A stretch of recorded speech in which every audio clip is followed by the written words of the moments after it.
So we're going to actually start. Good morning, everybody. Good afternoon. The Kuntris on the Essence of Chasidus, page 20 is the first, the paragraph, the first chapter. First chapter. One thing I didn't mention yesterday, it's worth mentioning before we begin, is that when this Kuntris was brought to the attention of Rabbi Soloveitchik, the Rav, he sat and learned the story that I heard from someone who says he heard it from Rabbi Lichtenstein, who's already Oliver Shalom, Rabbi Aaron Lichtenstein. Yes?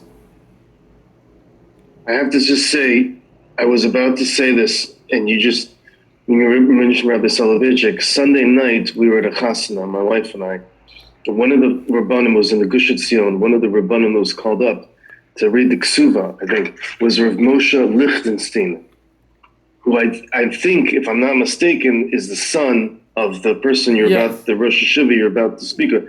And because of what we've been discussing over the years in the Shir about Rabbi Soloveitchik, I looked at his face, and you could see he's a grandson of, I assume, of Rav Yoshe Ber, correct? Yeah. The person I'm speaking about. Yes. So I wanted to tell you, you could see the Rav's, I could recognize the Rav's face on this on his grandson. So I wanted to tell you, because it's because of our shir that you've mentioned Rav Soloveitchik over time. It made me sensitive to look for this. Right. Later, I'm going to forward to you later a clip I came across of his mother, Tova Lichtenstein, who I believe is alive.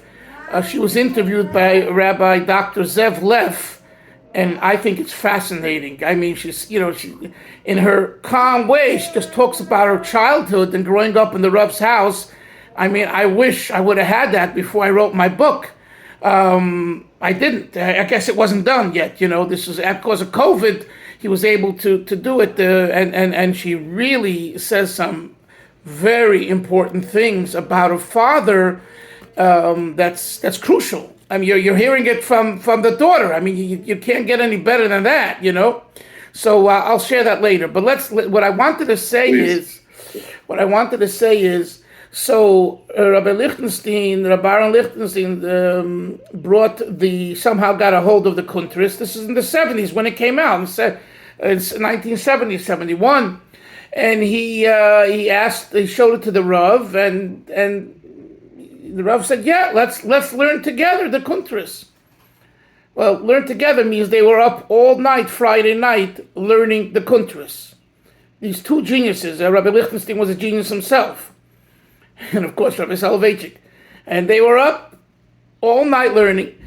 Rabbi Soloveitchik was so impressed by the meticulousness and depth, everything. He was a brisker, everything is deep, of this Kuntris, that he told Rabbi Lichtenstein, as soon as Shabbos is over, call 770 and tell the secretaries to tell the Rebbe in my name that he must produce more such type of works on Chasidus, because this really spoke to him. As you'll see, the approach, the analysis, the depth, the splitting of hairs, bringing together a halacha and Kabbalah and Chasidus.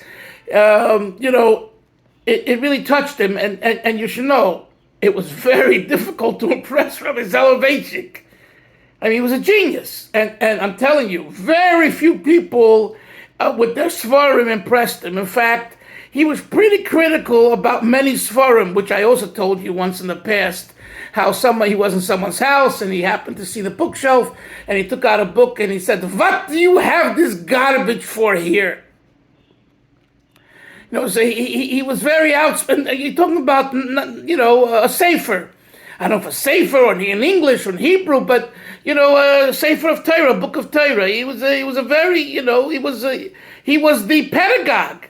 So so for him to make such a statement about this Kuntris, and by the way, he would not make the same statement about Likutei Sichos and about Maimorim. He made it about this. because this whole style is very much the way a Brisker thinks and the way he thought, going from the beginning through the middle to the end. So he was aware of the Rebbe's Likutei Sichos. They would come out weekly, but this was different. So it was this that he said to Rabbi Lichtenstein, go tell 770 that I want to see more of the Rebbe's, these type of kontresim, because this is really with Torah. Real Torah is in this. Okay, so now let's learn, what is this? What is it? Let's learn what it is. In Yonah Shel Torah Chasidus, the idea, the English translation is the essence of Chasidus, but I'm telling you, the word inyana does not mean essence. It means topic, the inyan, the concept. And so, Moshe, you weren't here yesterday, I just said that could be, that's why the English translators call this kuntris on the essence of Chasidus. In other words, because the word inyan doesn't mean essence, but yet it talks about the essence, so the way to compensate for the lack of the English language expressing really the Hebrew language in this name of the Sefer, so they added the word on the. That's my own interpretation. I might be right, I might be wrong, because otherwise I don't see. And also, on the essence of Chassidus is a very weird and strange name for a book. Have you ever heard on the? I mean, do you guys know? I mean, you're all learned and scholarly and educated. Have you ever heard of a book called On the? Hillel? Anything comes from? I don't hear you, Hillel. Hillel, unmute yourself. What? That's a common literary device. On the nature of this, on the nature of that. And there's books like that. There are names of books. Yeah. Okay. You guys know better than I. Anyway, but again, in Yonah does not mean on the essence. But let's go on. So it is talking about Chasidus. So let's see. But again, in Yonah Shel Torah Chasidus, regarding the concept of Torah Chasidus,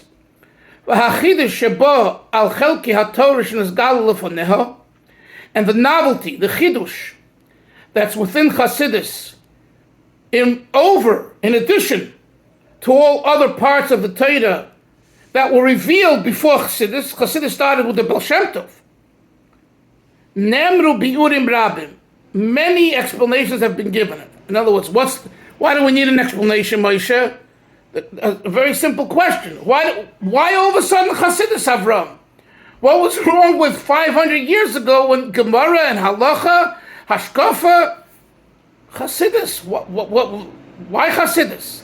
So there have been different explanations given, the Rebbe says, for the need for Chasidus. Umehem, and among them, Aleph, 1.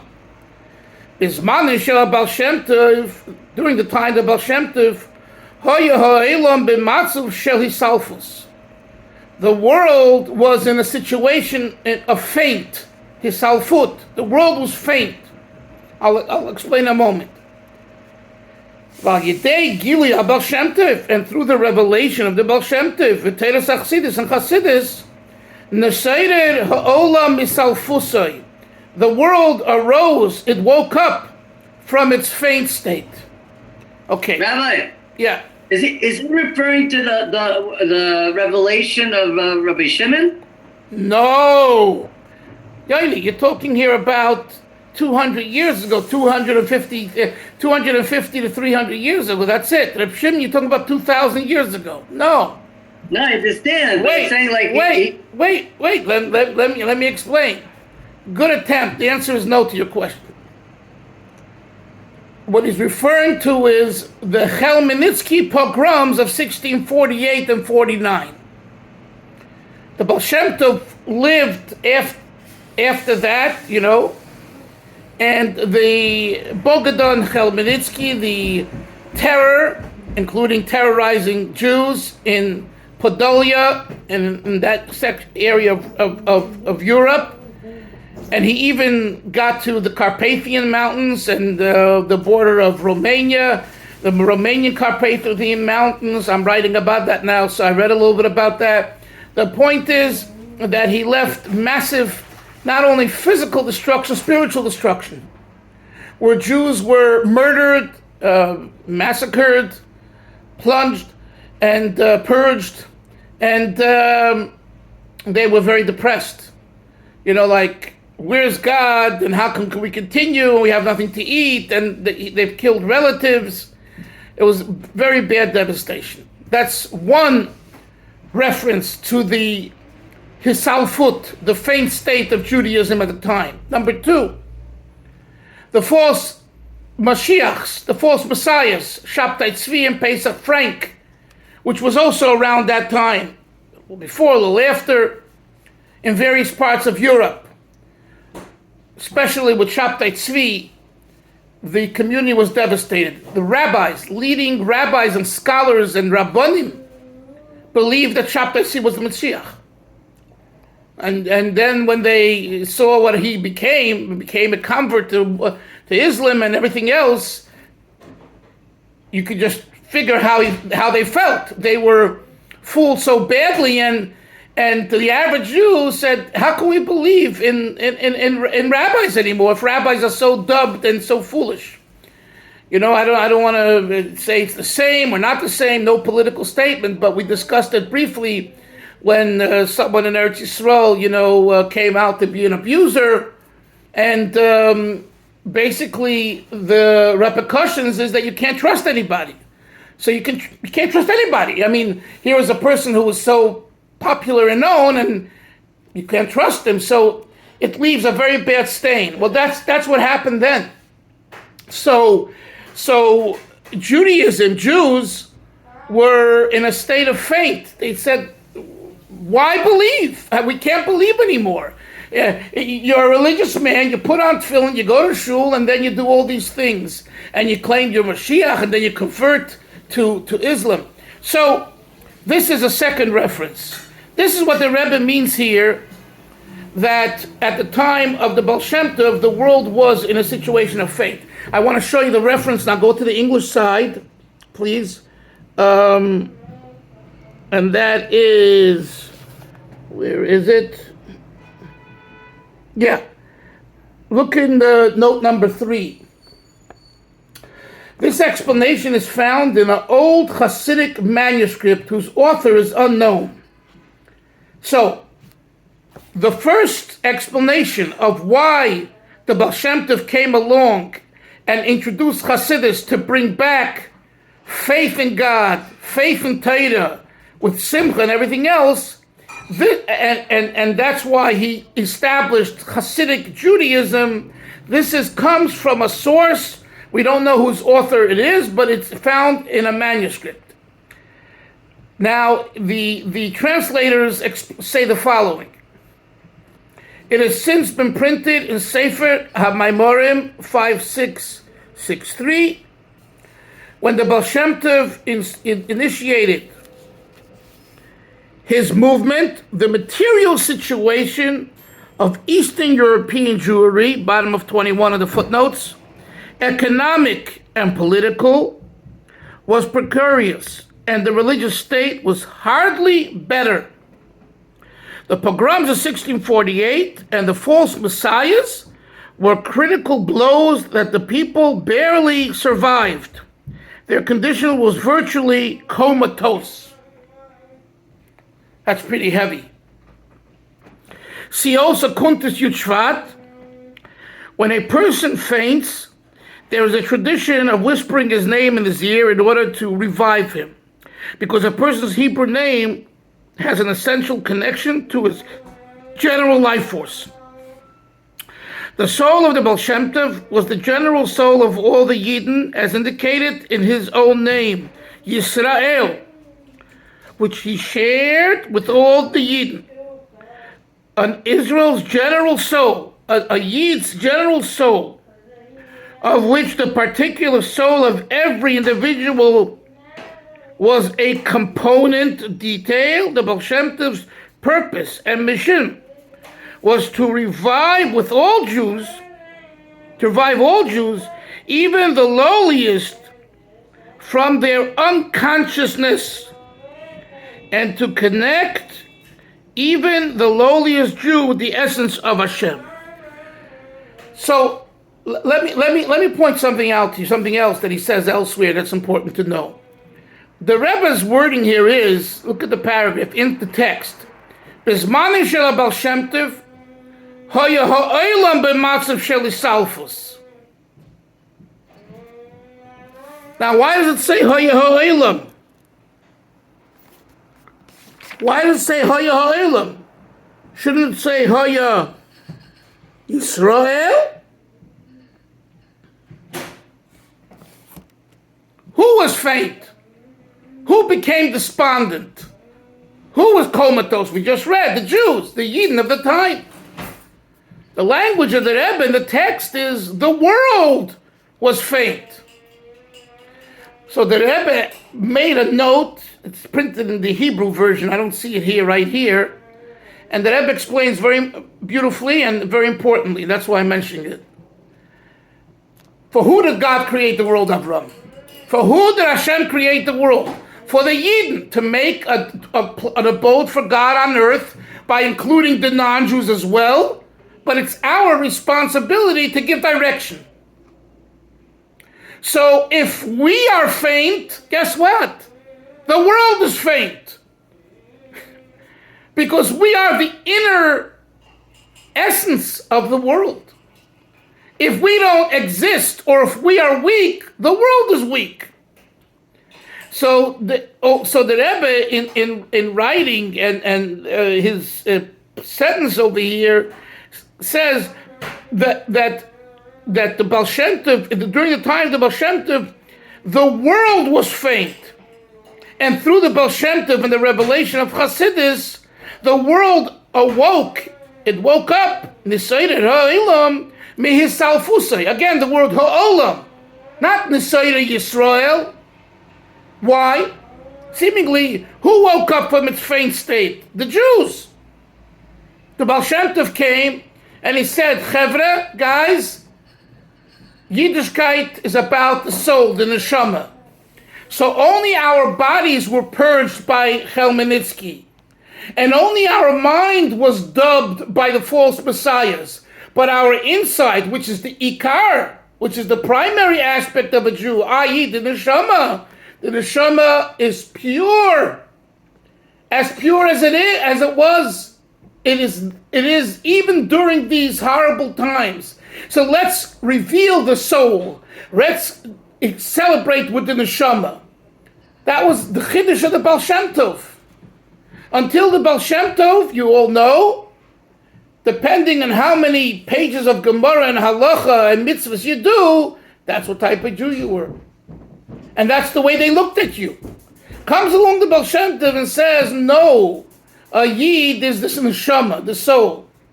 And everything else is an adjunct to the neshama. So, when the Baal Shem Tov introduced this concept to the Jews, its impact wasn't only on the Jews, it was on the entire world. Because the entire world is because of Jews. And that's why the Rebbe's language here is that the Baal Shem Tov and Torah Chasidus Nisayre ha'olam misalfusay awakened the world, not just the Jews, the world from its faint state. I want to make sure you understand what I just said because it's very important. So in other words, one more point, Hillel, and then I'll just say, the Baal Shem Tov's chidush of Chasidus is not just for Yidden, it's for the world. You understand? We're not talking now about teaching the 7 mitzvahs. That's a method, one of the methods of sharing with the world what Torah offers, what Hashem offers. But the concept of Chasidus is for the world. Now, this is a hard pill to swallow by many Orthodox Jews. In other words, we don't have enough to take care of our own hide, that we have to worry about the world? And what's the answer to that question? It's a very good question, Velvel. The answer is you can't separate the Jew from the world, because the Jew is the battery pack of the world. So if the Jew is sick, unconscious, comatose, the world is comatose. And if a Jew is happy, celebrating God, the world has the chance to celebrate God. And that's a very, very important thought and deep thought that we need to think about. Yes, Hillel. I got an answer. I just wondered where the Hebrew notes were, but I found them. Okay. Point number 2. Please, while we learn this, if you have a question, or comment, stop me and ask me so that it's clear. Okay. Bays. Number 2, the second reason why the Baal Shem Tov revealed Chasidus at the time that he did. Chasid hu she'oisa lefnim mishuras hadin. A Chasid is someone who does something beyond the call of duty. Ukemaimer Rabbeinu Zechreinu Levacha, as the sages say, Seirfan Chasid. I'll explain. When you burn the nails, you're a Chasid. Afal Gav Shemazik Loi. Although it endangers him. Okay. The Gemara says, when you cut your nails, you shouldn't leave them around. You should bury them. Because if a pregnant woman walks over cut nails, she can lose the pregnancy. That's what it says. I do understand, but I don't understand. That's a quote from the Gemara. Okay? Comes along the Gemara and says, Seifon, if you do more than burn the nails, if you do more than bury the nails, which halachically you can, or like today, right? You could throw them in the bathroom, in the toilet. But if you do more than that, if seifon, you burn them, the Gemara calls you a chassid. The Gemara, we're not talking about Baal Shem Tov. The Gemara, 2,000 years before the Baal Shem Tov. Although the nails, when you cut them, and it's part of your body, so there's like some kind of, he says, mazik loy. It damages you, meaning to say it's part of your body that you're cutting. So notwithstanding the fact that you could get away with just burying the nails, and rather you don't do that, but you actually burn the nail, burning part of your own body. Why? So that maybe someone shouldn't come to uncover the nail being buried, a pregnant woman, whatever, and whoever reveals it from its place where it's buried, it'll be exposed, and someone will walk over a pregnant woman and have a problem. What does this concept allude to? The Rebbe says, Lifnim Mishuras Hadin, the name of the Gemara. That you go beyond the letter of the law. There is din, Shurat Hadin, and there is Lifnim Mishurat Hadin. So what does he say? He says, and I want you to look at note number 5. I'd like to read that together.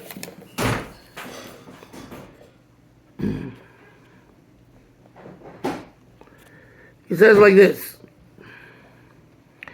The Gemara says, the Talmud, the second paragraph, the Talmud explains that one who cut his nails should not throw the parings on the ground, lest a pregnant woman, page 22, step on them, causing her to miscarry. One who does throw away nail parings in this manner is a rasha, wicked. One who buries them following the letter of the law is a tzaddik, righteous. And one who burns them, thus taking extra precaution against them being uncovered, is a chassid, is pious. Tosfos, quoting the Aruch, explains that the burning of any particle of one's body can cause harm to the one from whom the particle originated. I didn't get a chance to look it up. I don't understand that. I mean, once it's cut, it's cut. But Tosfos says it can cause damage to the body. Although one may be harmed, nevertheless, one who burns his nail parings is a chassid, for he goes beyond the requirement of the law and is prepared to suffer for it. You hear that? That's what it means to go beyond the letter of the law. He's ready to suffer for it because he's suffering. Tosfos says there's damage to him somehow. And he says the law does not require a person to harm himself, right? And here he does it. That's called lifnim meshuras hadin.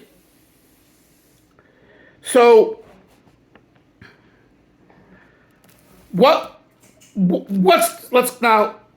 So what is the second reason for learning Chasidus? Avram, what's the second reason why the Baal Shem Tov introduced Chasidus? The second reason is that it's not enough, the Baal Shem Tov says, to be a Jew in an orderly fashion according to law. Really, it's about going beyond yourself, lifnim meshuras hadin, as the Gemara says. So you're right. The Baal Shem Tov says you could learn only Gemara. Let's talk about it, right, practically. You could only learn Gemara and Halacha and Hashkafa and Musar and all that, and you're a fine Jew. They'll give you Shlishi or Shishi or Mafter in Shul. And if not, you'll complain to Moshe. Right? He's a Makopadik Jew. He sits up front at Mizrach. He comes in, he expects everyone to rise. He's the Talmud Chacham. Right? Well, guess what? According to the Baal Shem Tov, if you're not doing something, lifnim meshuras hadin, you don't deserve shishi or shlishi. You might get it anyway because otherwise they'll stone you in shul or maybe fire you as the gabbai or have tainus. But between ourselves, we know it's the lifnim meshuras hadin, the person that goes beyond the letter of the law, that's really the special one and the one that you look to and respect. Because if this person is willing to harm himself for a maybe, someone will come and uncover, undig, take out the nail parings, which is like ridiculous. This man really cares about someone else. So the Baal Shem Tov comes along and says, it's not enough to serve Hashem in a legalistic way. Check. Right? What's the word? Kan tzrichim lifkois. Now you have to cry. Start crying. Kan, here you have to laugh. Here you have to stand. Here you have to sit. The many Baal Teshuvas, when in the beginning they didn't learn. So when they start learning, stand up and sit down, and that's the beginning of learning. That's important. But once you reach a certain point, you don't need anyone to tell you to stand up and sit down because you learn it. You know when to stand, when to sit, and of course, if it's necessary, whether it be in Young Israel and BRS, they don't announce it, but they have a board with page numbers, and I'm looking there at, like, it seems like most people are yeshiva guys. They're modern, but whatever. It's good because there are people that come in, or a Chabad house for sure. But the point is that the idea of going beyond the letter of the law and looking for something greater is a chiddush of the Baal Shem Tov. Now, I'm using the words a chiddush of the Baal Shem Tov. You'll say, wait a minute. It has its source, let's say, in Hanukkah. Of course it has. That's the point. Beis Shammai says 8761. Beis Hillel says 1, 2, 3, 4. And we rule like Beis Hillel by Hanukkah, and we're mahadrim that everyone should have their own menorah. Which, by the way, that's what I heard last night from Rebbetzin Tova Lichtenstein. It blew me away. She said her father, Rabbi Soloveitchik, taught the girls to light their own menorah. That's what she says. And I'm saying, wow, here is this Litvak, this Misnagid, this Brisker, and he taught his girls to light their own menorah and to be involved in every aspect. Sitting in the sukkah, he says, we always sat in the sukkah. What do you mean we didn't sit in the sukkah? It wasn't like maybe Rabbi Soloveitchik wanted his daughters, he had 2 daughters, to sit in the sukkah. And I was thinking about it, that it's, again, we're not talking halachically. I'm not gonna, maybe he had a source for halachically, I don't know. But I'm saying the concept of educating your daughters that, you're like boys in a way. Come on, chiyuv, not chiyuv, sukkah's there. I know I have it here sometimes, I don't have it. I say to my wife, she says, no, I want to be in the sukkah with the girls. The sukkahs, make the sukkah big enough for everyone to be there. Understandably, when guys come to Fabreng or to the Shmuz or have a Kiddush, a L'chaim, a Kumzitz, and there's no room, the women go out. But what I'm saying is that there's Yiddishkeit lefnim mishuras adin. So again, when I say the Baal Shem Tov, the Rebbe says here, introduced it as a general teaching for the world of Torah. Not that individuals like a Rebbe Soloveitchik, if he did that with his girls or others, but the overall idea of introducing Chasidus to the world was this idea. So yes, you don't need a full beard. You don't need a beard, halachically. And if you want to have a beard, have a trim beard. Have a cool beard. Have a yuppie beard, a Williamsburg, a North Williamsburg beard, Baseball players, they are wearing beards. I mean, take a look at some baseball players. You don't know if they're Jewish or not. They got entire beards. It's like, right?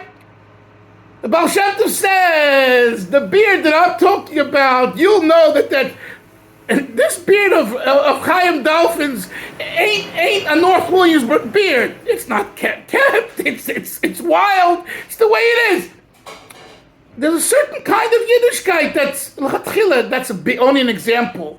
In so many other, a gartel. What do you need a gartel for? If we have a pair of pants and a shirt, and according to Yiddish halacha, there's a separation between the upper part and the lower part. What are you going to put on a gartel for? Baal Shem Tov says, no. Hikain, prepare yourself, and not only like some of the Litvaks to wear the gartel inside, which some do, on the outside. Tzitzis sticking out versus sticking in. All these examples. Davening with a certain type of focus in Slavos. This is what Baal Shem Tov said. You're right.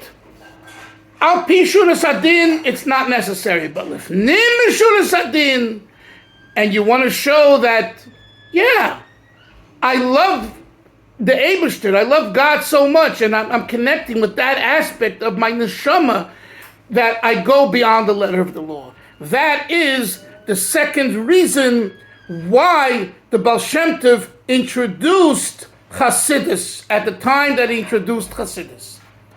There was learning, and there was davening, and there were Talmidei Chachamim, and there was a healthy Yiddishkeit, but according to the second reason, it was din. It was like tit for tat, a checklist. Baal Shem Tov says, go beyond the checklist, drop your checklist. Any questions? Okay, good stuff. Chevra? Yeah, good stuff.